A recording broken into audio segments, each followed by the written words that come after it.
We're starting with 4.5 today, solving inequalities using addition and subtraction. There are some rules that I want you to remember when we go through this. So the rule here up at the top, it says you're going to solve inequalities the same exact way that you solve equations. So the same way that we've been doing the lessons that we had on our last test, we're going to do the same idea, but with inequalities. The first thing you want to do is identify the variable. Can someone remind me, what is a variable? It is a letter, okay? So you have to identify what the letter is. Move the number that is keeping the variable from being alone with an inverse operation. Ladies, do you guys remember what inverse means? The opposite, okay? So on your notes, I've given you two things there. The first one, it says addition and what's the opposite? Subtraction. So go ahead and write that in the blank there. And then the next example, it says blank and division. What's the opposite of division? Multiplication. Multiplication. Fantastic. So then everybody read me what problem C up here tells us to do.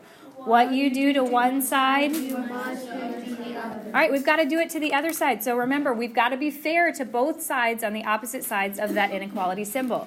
Then the last thing, this is a new idea we haven't talked about. It asks, do I need to flip the symbol? There's only going to be one specific time that we will ever need to flip our inequality symbol. Read to me what it says in the red up there.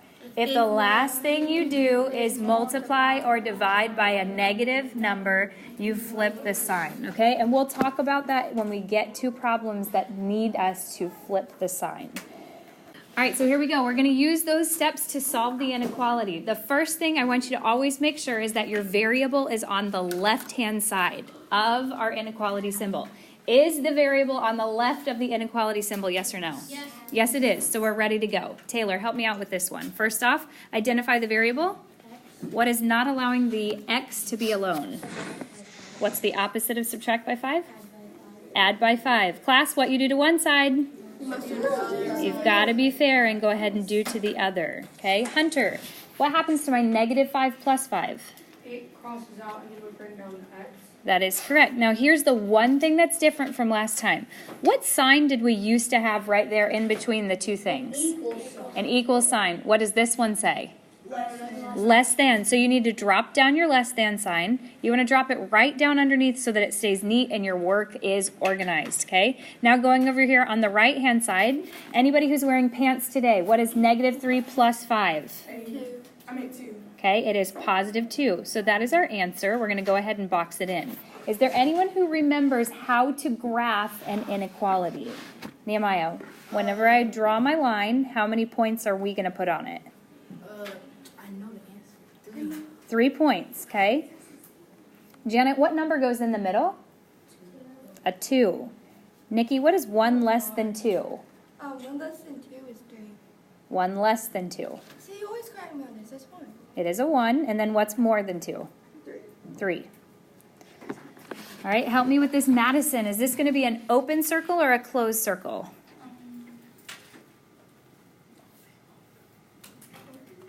It's an open circle. Can someone explain why she needs an open circle there? Ayana, how come? Okay, because there is no equal to symbol, that means right here my answer cannot be a 2. Now what this tells me is all solutions are less than 2. Which one of these numbers is less than 2, class? 1. A 1. So we know that our arrow needs to go this way. Okay, now this doesn't just mean 1 is the only solution. We talked about it last week. There are infinite solutions, many solutions. What other numbers might I reach going that way on my number line? Charbel, what's 1? Negative 6. And I could plug that in to say negative 6 is less than 2. Who can give me one more number that could also be a solution to this? Nehemiah. Negative 1. Negative 1 is also less than 2. That is correct. Okay, very good job. For problem B, the difference is here now we're working with decimals. Sometimes people get scared of decimals, but we do not have to be. We're going to do the problem exactly the same way. So Haley, identify the variable for me, please. Y. What is not allowing Y to be alone? Okay, how do I get rid of that negative or that subtract 3.8? I'm going to put a positive 3.8 and I'm going to add 3.8 to both sides. Sierra, what happens next? Left-hand side, what happens to negative 3.8 plus 3.8? They cancel out, and what are you left with on the left side? Just plain old y, so we're going to go ahead and drop it down. What else should I drop down, Sierra? Okay, so we're going to also drop down our less than or equal to sign, and then we've got to do this over here on the right-hand side. Class, what is 1.7 plus 3.8? 5.5. 5.5 is correct. So our answer, I want everybody to read it to me. What does it say? Y is less than or equal to 5.5. Okay, so now we're going to go ahead and do our line for our graph. Charbel, how many numbers am I going to put on my number line? 3. 3 numbers. Which number goes in the middle? 5.5. 5.5. What is 1 less than 5.5? 4.5. 4.5? So I've got 4.5, 5.5. What's 1 bigger? 6.5. 6.5. Is this going to be an open or a closed circle? Why is it a closed circle? Because there's an equal sign. So that means 5.5 is a solution that I can plug in up here. I could say 5.5 is less than or equal to 5.5. Now we have to figure out, this says right here, all numbers are going to be less than or equal to 5.5. Which one of these two numbers here could I plug in to make that solution true? 4.5. 4.5 is correct. So which way is my arrow going to go? It is going to go to the left. All right, so then you could always see if I were to plug in this right here, and I plugged in 6.5 is less than 5.5. Is that true? No. No, that's not true, which is why I know I do not want my arrow to go over there to the right. Now, if you remember, there's a way that I said you can double check it. Do you see this arrow right here? What kind of a symbol does that look like? It looks like a less than sign, okay? So your way that you can always double check it, if that's a less than sign, you want this answer up here to also be a less than sign, and that is a way that you can double check to make sure your arrow is going in the right direction. There is something about problem C that looks different than the first two problems that I did. Is there anyone who can identify what looks a little different? Hunter. There's, in problem D, there's fraction. Okay, normally all the ones that we have seen so far, our variable has been on the left side, okay? Remember how we did our activity on Friday, and there was a couple of the cards around the classroom that had this switched. What did I say we had to do to get it? Flip them back. Okay, we've got to flip them back, okay? So here's what you can do, basically. We are taking this, and these two have to be switched. But in order to do that, we normally read everything from left to right. But we've got to get that variable on the left-hand side. So we are basically going to start by reading this, x plus 14. Now, if you look at this symbol, reading it from left to right, we normally would think that's a less than symbol, but reading it from this way, what does it say? Greater than or equal to. That is correct. So we've got to switch all of that up. We're going to go ahead and put x plus 14 is greater than or equal to 13. Because beforehand, what it's saying is 13 is less than x plus 14. That means x plus 14 is greater than or equal to 13. Now we've got a problem that looks like all the normal problems we've been working so far today. Alexis, what can I do to get x by itself? You have to get x alone. Okay, how do I do that? You have to subtract 14. You are correct. In class, what you do to one side, You must do the you've got to be fair and do it to the other. Just like you would want your parents to be fair to you and your siblings, we have to be fair to both sides of the inequality symbol. What do I drop down next? X plus. Not plus. Wait. greater than or equal to. Greater than or equal to. Excellent job, Nikki. And now we're going to go ahead and go over here onto the right side. Class, what's 13 minus 14? One. Not 1. -1. -1. Remember, take the sign of the larger number. All right, is there anyone who would like to help me with graphing this? Let me have Janet. Tell me what to do. First, you gotta make a line. And then you put 3 bars. Okay, which number is going to go in the middle? -1, Very good. Now remember, it's tricky when we have negative numbers. What should go to the left? -2. Very good. And to the right? 0, Very good. Okay. Open or closed circle? close. Why is it a closed circle? Because there is an equal sign. Because there's an equal sign, we do want it to be a closed circle. And now help me out. Which one of these numbers can I plug in? Because we know here, according to our answer, all solutions are greater than or equal to -1. So which way should the arrow go? It should cover over the 0. That is correct, okay? As this goes on, remember there's a lot of solutions. What other numbers could I fall into as the number line goes on? -100. -100 is not this way. Positive 100, okay? If I plugged in a 100, is 100 greater than or equal to -1? Yes, it's greater than, okay? Let's go on to our next example. We're going to do it the same exact way. Okay, don't be afraid because there's a fraction there. Everybody, help me out. Identify the variable. X. Is X on the left side like we wanted it to be? Yes, it is. What is not allowing the X to be alone? 3/4. Add by 3/4. How do I get rid of add by 3/4? Subtract by 3/4. Good job.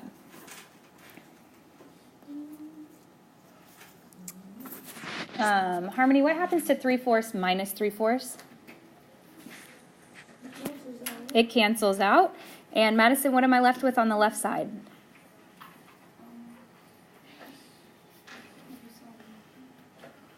Plain old what?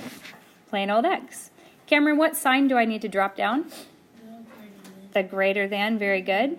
Now, could somebody remind me what I need to do whenever I am adding or subtracting fractions? Hunter, what is it? Equivalent. Yes, whenever we're adding and subtracting, we need a common denominator. What's my common denominator here? 4, okay? What is the equivalent fraction for 11 halves? 22 fourths. How'd you get that? Because you multiply by both sides. You simply multiplied by 2 on top and bottom. Now, the bottom one, as you can see, it's already a fourth. So now, let's just do this together. What is 22 fourths minus 3 fourths? 21. 19 fourths, not 21. Now, if you wanted to turn that into a mixed number, you can. If you want to keep it as an improper fraction when we do our graph, that's also fine with me. So let's go ahead and do a graph with a fraction. How many points are going to be on my graph? 3 of them. What number goes in the middle? 19 fourths. Class, what is 1 less than 19 fourths? 18 fourths. 18 fourths. What is 1 more than 19 fourths? 20 fourths. Charbel, is this an open or a closed circle? An open circle, Why is it an open circle? because there's no equal. You are correct, because 19 fourths is not a solution that I can plug into there. 19 fourths is not greater than 19 fourths. It's equal to. But because there's no equal sign there, we want to have an open circle. Which one of these would be true? It says all solutions are greater than 19 fourths. Which way is greater than 19 fourths, class? To your right. Which number? Oh, 24. 20 fourths, so our arrow is going to go this way. Number 2, write an inequality that would represent this graph. I want you to go ahead, do it with your partner now, and see if you guys can come up with the correct answer. When we write an inequality, we always start with the variable. So what's our variable, class? X. X. Next, we start with the number. What number is my circle on? A 2. Those are the 2 easiest parts. So now the hardest part is figuring out which inequality symbol goes here. Class, can it be exactly 2? Yes. Yes, we know that because it's a closed circle, so I'm going to put my equal sign there. Now look, all of these numbers, are they greater than or less than 2? Greater than. They are greater than. So our correct inequality here is x is greater than or equal to 2. And remember, your way that you can double check it is this looks like a greater than sign. Also, that looks like a greater than arrow. Okay? Raise your hand if you and your partner both got that. Excellent. We're going to do a modeling real life problem here, okay? So like a real life scenario. To become an astronaut pilot for NASA, a person could be no taller than 6.25 feet. Your friend is 5 feet 9 inches tall. How much can your friend grow and still meet the requirement? The first thing I want to do today is a verbal model. So we're going to use words to see if we can figure out what we need to plug in to our modeling real life problem. What do you think that I should start with when doing this modeling real life? With words. What do you think?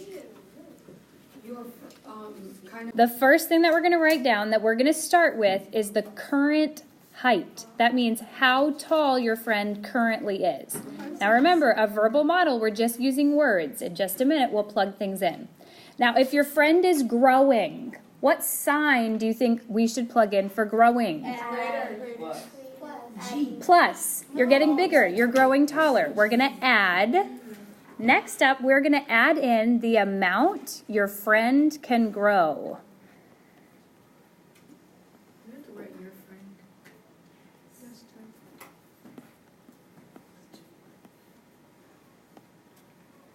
Now, next up, we are going to go with the height limit, okay? That means as tall as your friend is allowed to be, the height limit. The main thing now that we've got to figure out is which inequality symbol is going to be right here. Your friend is allowed to be exactly the height limit. So what symbol would that be? Less than or equal to. Equal to, okay? Now, here's the next thing. What do you think? This whole amount here, is this allowed to be greater than my height limit? No. No, so what does it have to be? It would have to be less than. Okay, so that right there is my verbal model. Before we move on, as I can see up here, I've got something that says 6.25 feet, and I have something here that says 5 feet 9 inches tall. Do those look like the same units there? No. The first one was as a decimal. So let's see if we can turn 5 feet 9 inches tall into a decimal. Does anyone know how we would do that? What do you think, Hunter? so if we have 5 feet, that is our basic. Okay, that was a good guess, but it's not 5.9. Let's think about 9 inches. This is in the realm of a foot. How many inches are in a foot? 12. Okay, so here's what this means. If I've got 5 feet 9 inches, that's 5 and 9 twelfths. Reduce that. What is 5 and 9 twelfths? 5 and 3/4. Now I want to turn it into a decimal. So what would that be? 5.75. Okay? So we're going to use that 5.75 feet here in just a minute. Let's start with the first thing here. The current height. How tall is your friend currently? 5.75 feet. All right, then we're going to drop down our plus sign. Do we know how much your friend can grow? We do not know it yet. That's our unknown. So we're going to go ahead. Let's put G for growth. And now I'm going to drop down my less than or equal to symbol. And class, what is the height limit? 6.25 feet. Now we've got a problem that looks just like normal. Everybody, identify the variable. G. What is not allowing G to be alone? 5.75. Okay, how do I get rid of that positive 5.75 feet? Subtract 5.75. Subtract it on both sides. This cancels out, and on the left side, I'm left with G is less than or equal to. Class, what is 6.25 minus 5.75? 0.5 feet. So basically what this is saying, it says how much can your friend grow and still meet the requirement? That means they're allowed to grow any amount, but it has to be less than 0.5 feet. All right, so now I've got a couple problems I want you to do for your think, pair, share. Go ahead and try to do number 1 on your own. As I walked around, I saw a lot of correct answers. We're trying to get y by itself, so I have to add 6 to both sides. Y is greater than, guys, what's negative 7 plus 6? It's Negative 1. How many of you got that? All right, there were a few people that got that, but then their graph was not correct. What goes in the middle? Negative 1. What's smaller than negative 1? Negative 2. Okay, open or close circle? Open. Open circle. And which way does the arrow go? Right. to the right, okay? Because all solutions are greater than -1. All right, next one. We've got to subtract 3 on both sides. All right, we're going to subtract 3 from both sides. W is less than or equal to. Now, a lot of people messed up on this, guys. What's -1 minus 3? -4. You have same sign, add the numbers, keep the sign. Then when you move on, people are still having a hard time with this. Guys, what's 1 smaller than -4? -5. Open or close circle? Close. It is closed because there's an equal sign there. All solutions are less than -4. Which one of these numbers is less than -4? -5. -5 is correct. All right. For tonight's homework, there are just 8 problems. I want you guys to go ahead and pull out your homework now, and you may get started on the assignment.